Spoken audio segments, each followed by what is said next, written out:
Do you wanna play with me hide and seek? চলে আসো, headphone ব্যবহার করো।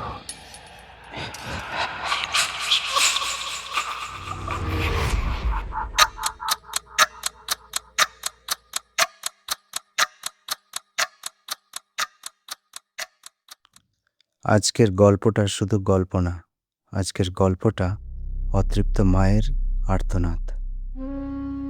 ভারতের একটা ছোট্ট গ্রাম, যেখানে সন্ধ্যা নামলেই বাতাস ভারী হয়ে যায়। গ্রামটার নাম ছিল শিবপুর। এই শিবপুর গ্রামে একটা বট গাছ ছিল, যেটা দিনের বেলায় অদ্ভুত লাগে, আর রাত হলে মনে হয় যেন গাছটা শ্বাস নিচ্ছে। গ্রামের লোকেরা বলে ওখানে একটা মায়ের আত্মা আছে, তার নাম রাধা। এই গল্পটা শুধু একটা খুনের গল্প নয়, এই গল্পটা একটা মায়ের অভিশাপের গল্প, আর একটা অনাগত শিশুর যার কান্না আজও থামে না। রাধার স্বামীর নাম ছিল নারায়ণ, কেউ তাকে নিরঞ্জন বলেও ডাকত। গ্রামের সবাই তাকে ভালো মানুষ বলতো, কারণ সে ভোরে উঠে পূজা করত, গলায় তুলসী মালা, কপালে চন্দনের টিপ। কিন্তু লোকেরা জানতো না, নারায়ণের ভিতরে ছিল একটা আগুন, আর সেই আগুনের নাম ছিল লোভ। রাধা তখন 7 মাসের গর্ভবতী। তার পেটে একটা প্রাণ বেড়ে উঠছিল, একটা ছোট্ট হৃদয়, যেটা পৃথিবী দেখবে বলে অপেক্ষা করছিল। কিন্তু নিরঞ্জন তার চোখে শুধু টাকা দেখত। রাধা, তোর বাবা তো অনেক ধনী, একটু টাকা আনলে সংসারটা ভালোই চলতে, তাই না? আমি তো তোমার স্ত্রী নারায়ণ, আমি কি শুধু তোমার টাকা আনার মানুষ? রাধা জানতো এই মানুষটার মুখে মিষ্টি কথা, কিন্তু তার ভিতরে বিষ।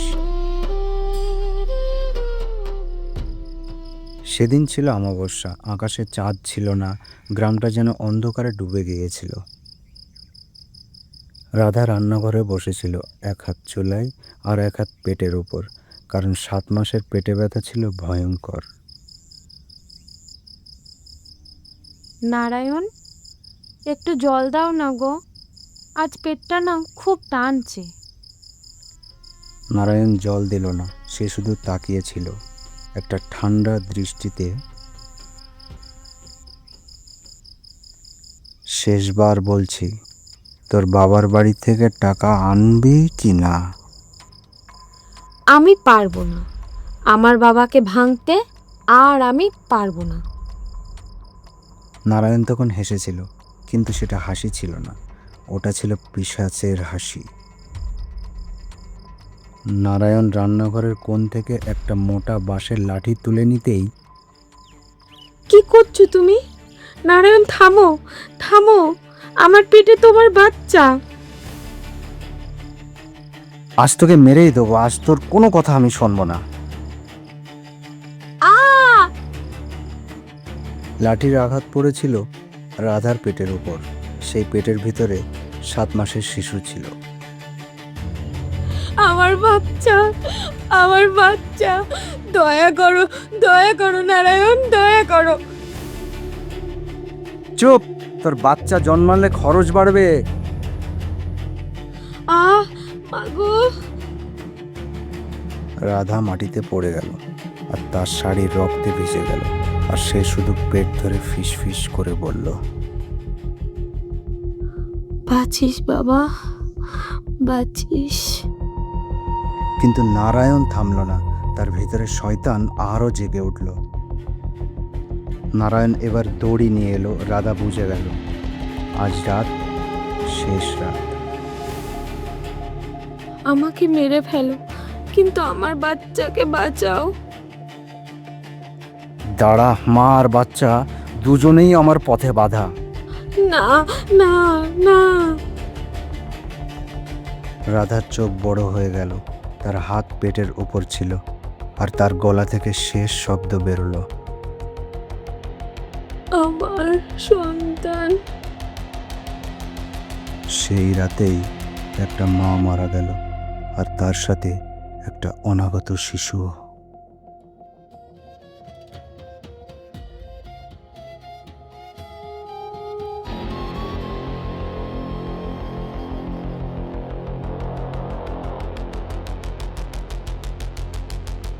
নারায়ণ তখন শুধু খুনি নয়, সে হয়ে উঠেছিল একটা শূন্য মানুষ।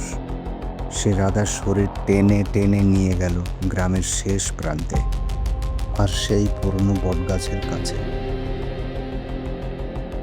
লোকেরা বলে বটগাছের নিচে নাকি আগে থেকেই আত্মা বাস করত।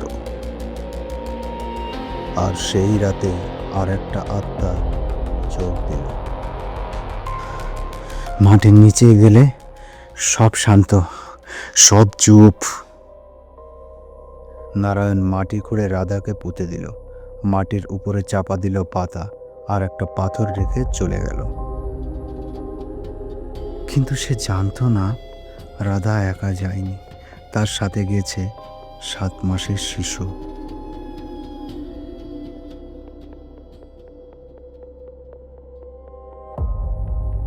শিবপুর গ্রামে তখনও কেউ জানতো না যে রাধা মারা গেছে। 13 দিন পার হলো, আর ঠিক 13তম রাতে গ্রামের বাতাস থমকে গেল। মধ্যরাতে সবাই শুনল একটা মেয়ের কান্না।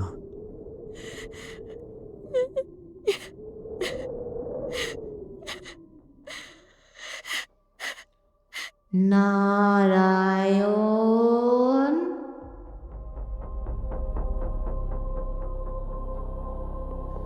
সেই কান্নার ভিতরে আর একটা শব্দ ছিল, একটা শিশুর অদ্ভুত কান্না।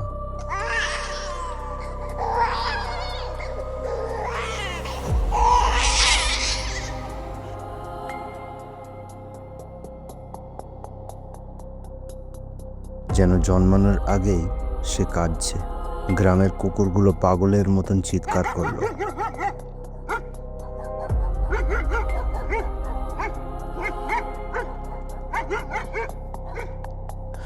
লোকেরা বলল ওই বটগাছের কাছে কিছু একটা হয়েছে। তারপর থেকে শিবপুর গ্রামে শুরু হলো এক অভিশাপ।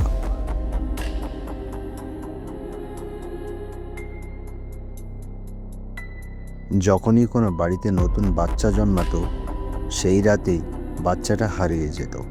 কেউ দরজা ভাঙার শব্দ শুনতো না, কেউ জানালা খোলার শব্দ শুনতো না, শুধু শোনা যেত মাটির উপরে হাঁটার শব্দ, আর শোনা যেত শাড়ির নূপুরের মতো শব্দ, আর তারপর বাচ্চার কান্না থেমে যেত।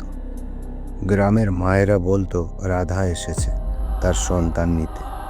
কিন্তু সবচেয়ে ভয়ঙ্কর কথা হলো, যে মায়ের বাচ্চা হারাতো সেই মা সকালে উঠে দেখত তার দরজার সামনে মাটিতে লেখা আছে, আমার সন্তান ফেরত দাও।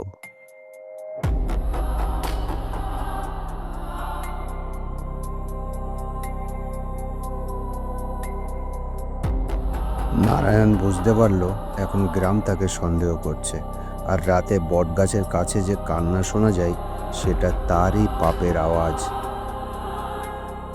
সেদিন সে মন্দিরে গিয়ে অনেক মন্ত্র পড়ল, অনেক ধূপ জ্বালালো, কিন্তু তার হাত কাঁপছিল। নারায়ণ বলল, আমি ভয় পাই না, আমি কিছু করিনি।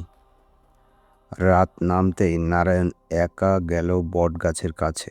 সে ভাবল আজ সে এই আত্মাকে শেষ করবেই।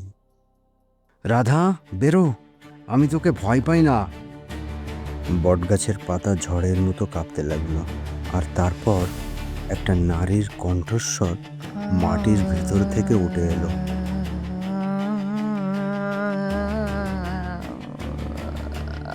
তুমি আমার পেট ফাটিয়েছিলে, তুমি আমার বাচ্চাকে মেরেছিলে। না না, এটা মিথ্যে। এখন তোমার বুকের ভেতরেও আমি হাত ঢুকিয়ে দেব। হঠাৎ মাটি কেঁপে উঠল। নারায়ণ দৌড়াতে গেল, কিন্তু তার পা আটকে গেল। ছাড়, ছাড় আমাকে। তারপর একটা শিশুর কান্না শোনা গেল।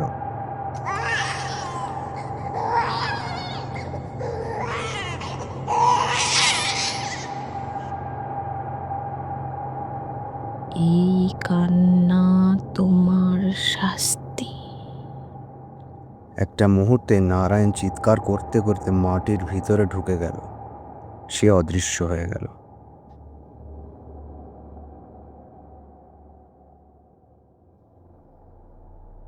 পরদিন সকালে গ্রামবাসী বটগাছের কাছে গিয়ে দেখল নারায়ণ আর নেই। শুধু তার তুলসী মালা আর কপালের চন্দন মাটিতে পড়ে আছে, আর বটগাছের গায়ে নখের আঁচড়ে লেখা,